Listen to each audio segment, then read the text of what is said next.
Good morning to all.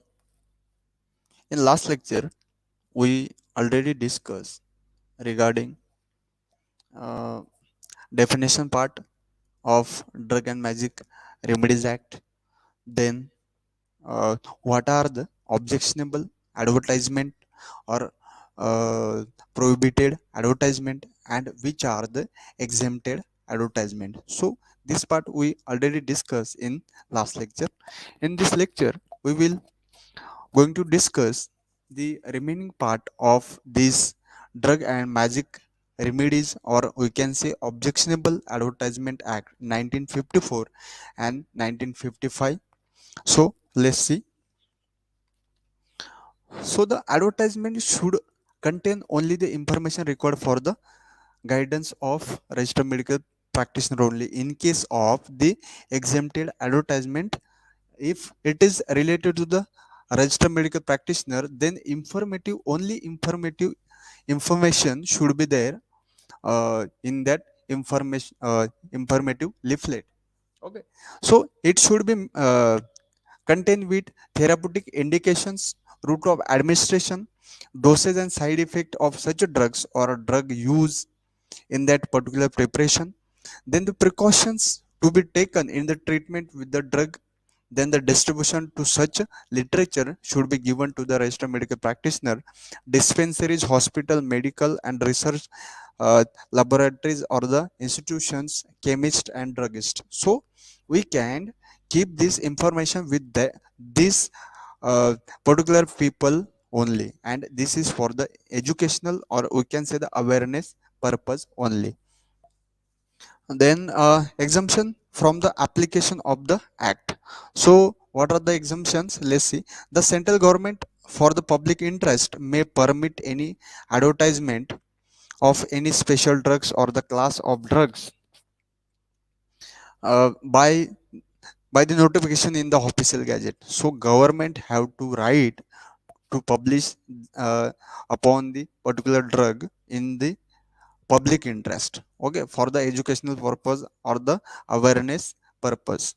Okay, then next part is offenses and the penalties of the act. So what are the offenses and related penalties? Let's see.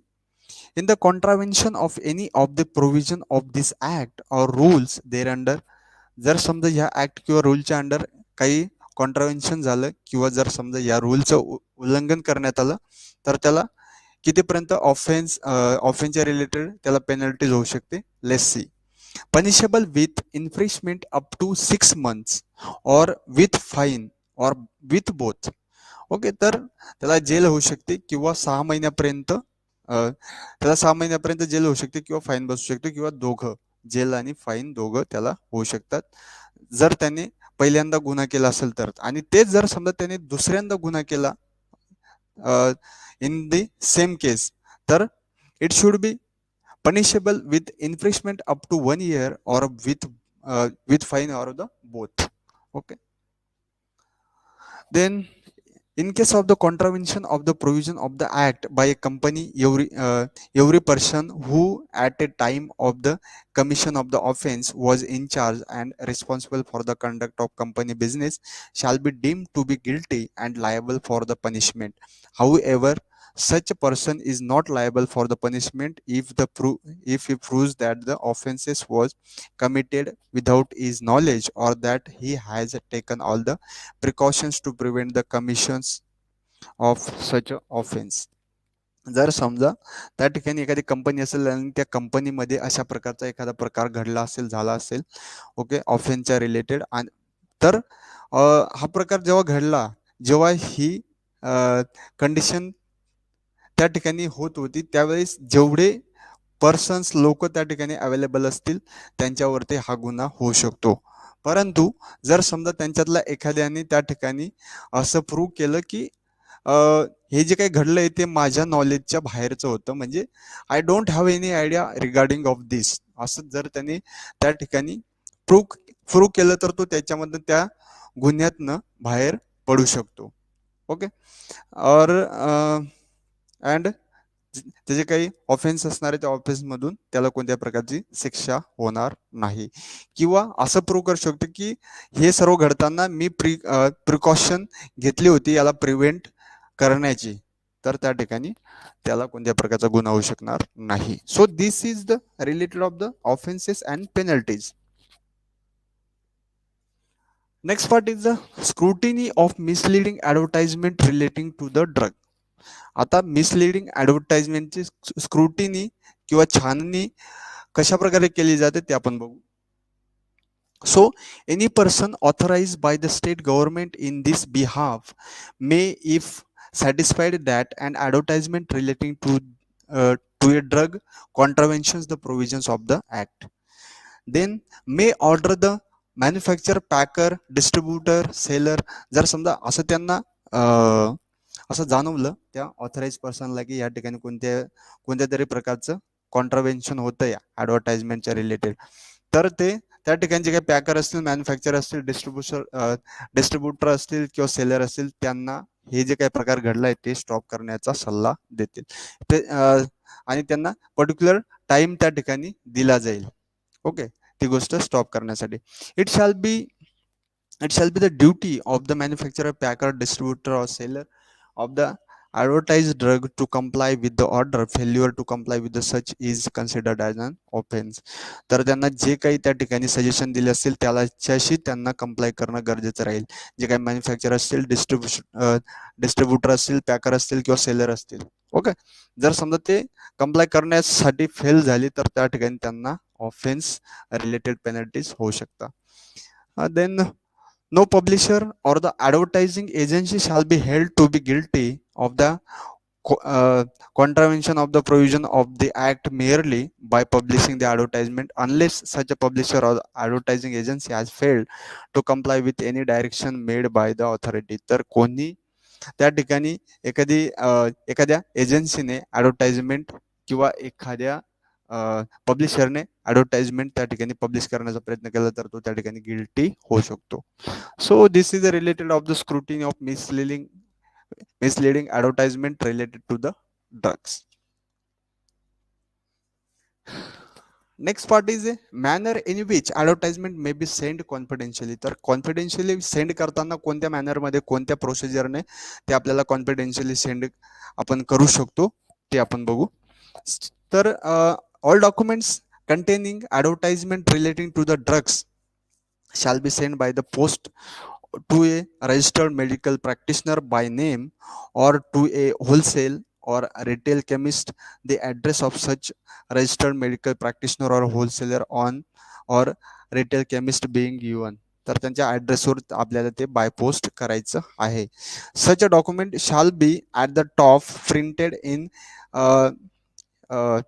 indelible link in a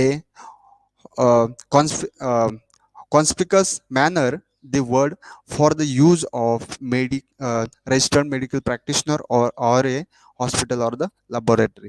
तर आपण ते कोणत्या purpose साठी send करतो ते आपल्याला वरती properly bold याच्यात आपल्याला मेन्शन करणं गरजेचं असेल की this is the only use for registered medical practitioner or the hospital use or the laboratory use. So this is related of the manner how to send the advertisement confidentially to the registered medical practitioner or the hospital or the laboratory. Next part is the prohibition of advertisement of drug or the treatment of disease. तर ते provisions च्या related आपण बघू. So no person shall also take part in the publication of any advertisement referring to any drug in terms which suggest or are calculated to lead to the use of that drug for the diagnosis, cure, mitigation, treatment and prevention of any disease, disorder or condition specified in the schedule annexed to the rule. तर आपण अशा कोणत्याही प्रकारचं त्या ठिकाणी ऍडव्हर्टाइजमेंटला publish करू शकत नाही जी की त्या ठिकाणी प्रोहिबिट केली आहे. ओके, तर अशी कोणतीही ऍडव्हर्टाइजमेंट असेल जी की डायग्नोसिस 100% शो करते, क्युअर शो करते, मिटिगेशन शो करते, ट्रीटमेंट शो करते किंवा प्रिव्हेन्शन शो करते एखाद्या डिसीज किंवा डिसऑर्डरचा, अशा कोणत्याही प्रकारचा ऍडव्हर्टाइजमेंटचा आपण त्या ठिकाणी ऍडव्हर्टाइजमेंट आपण त्या ठिकाणी पब्लिश करू शकत नाहीत. Okay,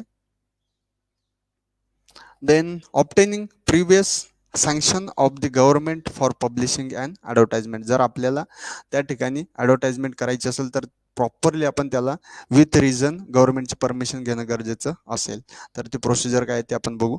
for obtaining previous sanction of the government to publish any advertisement discuss under exempted advertisements in this act. हां, आणि हे असणार आहे तुमचं की जे ॲडव्हर्टाइजमेंट एक्झेम्प्टेड कॅटेगरीमध्ये येतात तेवढंच ॲडव्हर्टाइजमेंट तुम्ही त्या ठिकाणी पब्लिश करू शकता.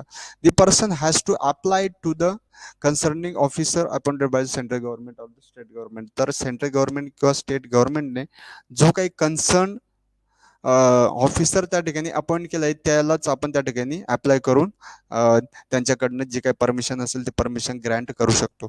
The application should mention the registered name and the trade name of the drug, then the detailed composition of any special reason justifying the sanction of the government. तर त्या ठिकाणी जे काही तुमची ज्या ड्रगसाठी तुम्ही अप्लाय करताय त्याचं व्यवस्थित डिटेल इन्फॉर्मेशन भरणं गरजेचं आहे. त्याच्यानंतर तुम्हाला जस्टिफिकेशन देणं गरजेचं आहे की का तुम्हाला हे ॲडव्हर्टाईज करायचे. Then the authorise officer then should submit such application to the respective government for sanction. त्याच्यानंतर जे काही ऑथराइज पर्सन असेल तो गव्हर्नमेंटला ते सबमिट करेल for the sanction purpose. So nowadays here are the some new guidelines related of the this regarding of the magic remedies, or we can say the objectionable advertisement act. तर जे काही objectionable advertisement आहेत त्याच्याबद्दलच्या खूप साऱ्या guideline आजकाल आलेल्या आहेत. तर ते FDA पण गाईडलाईन आहे. त्याच्यानंतर तुम्हाला टी व्हीवरती सुद्धा त्याचं प्रमोशन बघायला मिळेल की before taking any type of drug you have to ask your doctor or registered medical practitioner. तुम्हाला कोणताही ड्रग घेण्याच्या आधी तुमच्या रजिस्टर्ड मेडिकल प्रॅक्टिशनरचा सल्ला घेणे गरजेचं आहे. Then if you think an advertisement is misleading, dishonest, or indecent, contact ASCI.